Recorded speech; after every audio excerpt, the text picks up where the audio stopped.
Show here, and today I'm going to show you how to extract a broken fastener without damaging the threads. Here's the extractor set I'm going to be using. It's made by Irwin, part number 11135ZR.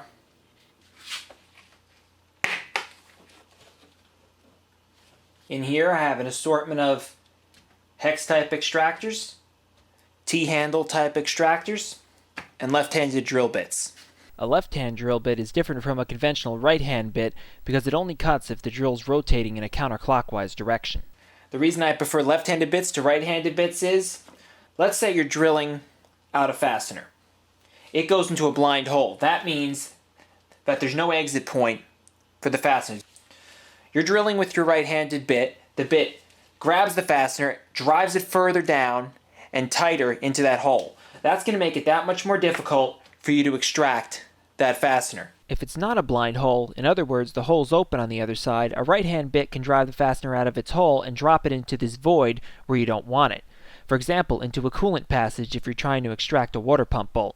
Let's say you're using a left-handed bit.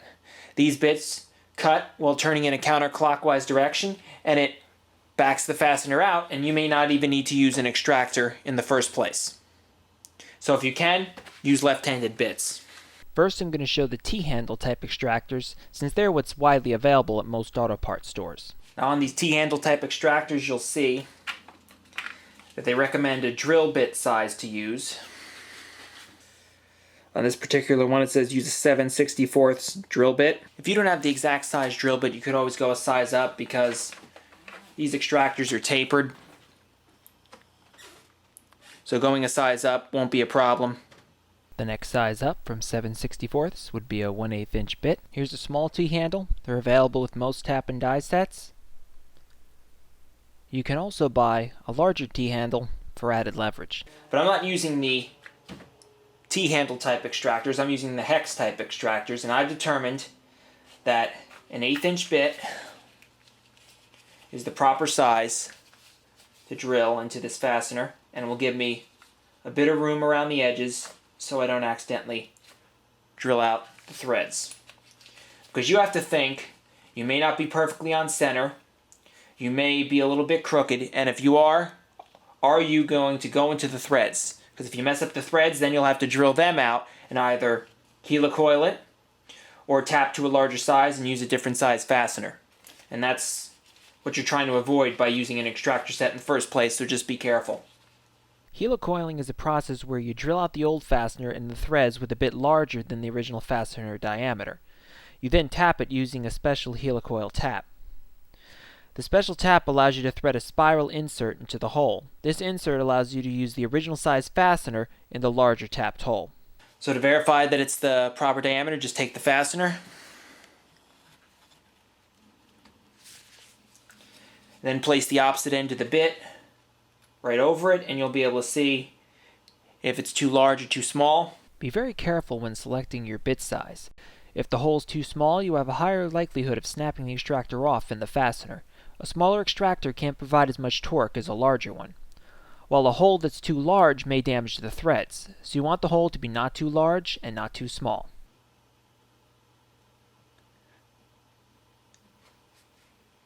And this is good.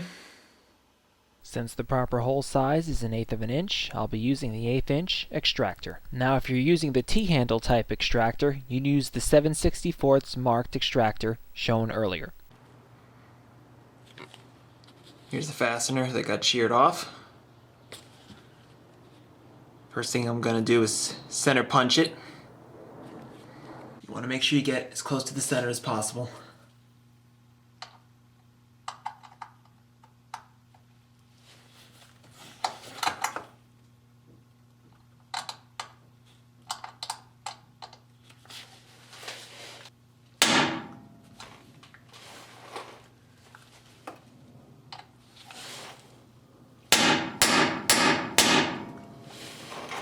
That's pretty close to the center. Left-handed bit. Get it on that center punched hole. You want to drill as straight as possible to avoid damaging the threads. It's especially important to maintain the proper angle as you begin drilling, because the bit will tend to maintain that angle after the hole is started. When you begin to drill, start slow to prevent the bit from walking out of the punched hole. I pulse the drill on and off when starting the hole to achieve the same result.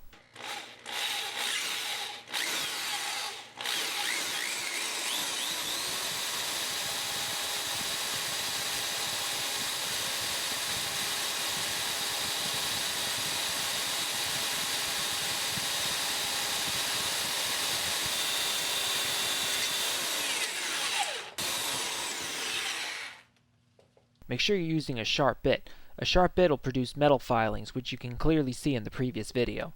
A dull bit will force you to press harder, which will increase the likelihood of snapping the bit, or worse, snapping it in the fastener. It's also not a bad idea to spray some penetrating oil on the fastener before removing it.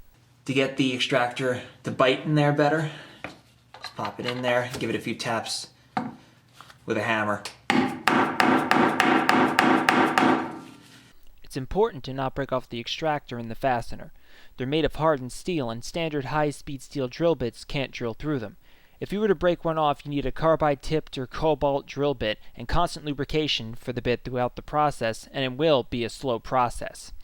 When turning the extractor, be mindful of how much it's twisting. A bit of twist is fine, but too much and it can snap. If you feel that the extractor is about to break, remove it and hit the fastener with more penetrating oil, wait for it to penetrate, and try again. If that doesn't work, you'll have to drill out the fastener and the threads and either retap the hole to a larger size or helicoil it. 1/2-inch socket, pop it on there, turn it counterclockwise. And the fastener's already coming out. Actually, I could do it by hand the rest of the way.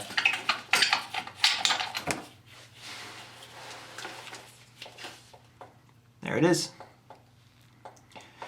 Now I could just pop a new bolt in.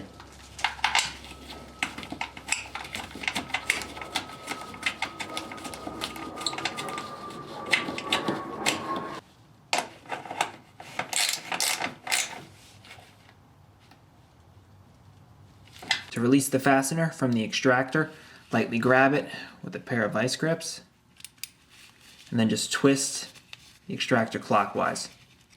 It only bites in when it's going counterclockwise.